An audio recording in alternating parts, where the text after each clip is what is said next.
भगवान श्री कृष्ण से अर्जुन पूछते हैं, हे प्रभु, जो सतत युक्त हो तुम्हें भजता है और जो अव्यक्त निर्गुण का उपासक है, इन दोनों में कौन श्रेष्ठ है? श्री भगवान कहते हैं, हे अर्जुन, मुझ में मन को एकाग्र करके जो नित्य युक्त हो परम श्रद्धा के साथ मेरी उपासना करता है, वही मेरा श्रेष्ठ उपासक है, वही श्रेष्ठ योगी है। और जो इंद्रिय समुदाय को पूर्ण वश में करके मन बुद्धि से परे सर्वव्यापी, अव्यक्त और सदा एक रस रहने वाले नित्य अचल निराकार अविनाशी सच्चिदानंद घन ब्रह्म की निरंतर एक ही भाव से ध्यान करते हुए उपासना करते हैं, वे समस्त भूतों के हित में रत हुए और सब में समान भाव रखने वाले योगी भी मुझे ही प्राप्त होते हैं। किंतु उन सच्चिदानंद घन निराकार ब्रह्म में आसक्त चित्त वाले पुरुषों के लिए साधन में क्लेश अर्थात परिश्रम अधिक है, क्योंकि देह अभिमानी व्यक्तियों द्वारा यह अव्यक्त गति बहुत दुखपूर्वक प्राप्त की जाती है। अर्थात जब तक शरीर में अभिमान रहता है तब तक शुद्ध सच्चिदानंद घन निराकार ब्रह्म में स्थिति होना कठिन है।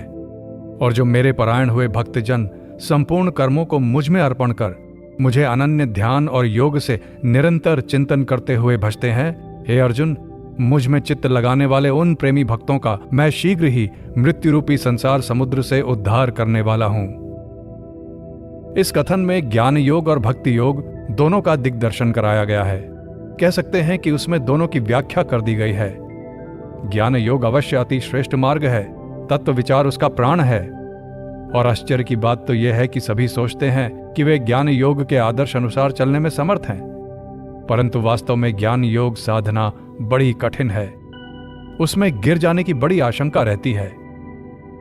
संसार में हम दो प्रकार के मनुष्य देखते हैं, एक तो आसुरी प्रकृति वाले जिनकी दृष्टि में शरीर का पालन पोषण ही सर्वस्व है, और दूसरे दैवी प्रकृति वाले जिनकी यह धारणा रहती है कि शरीर किसी एक विशेष उद्देश्य की पूर्ति का, आत्म उन्नति का एक साधन मात्र है।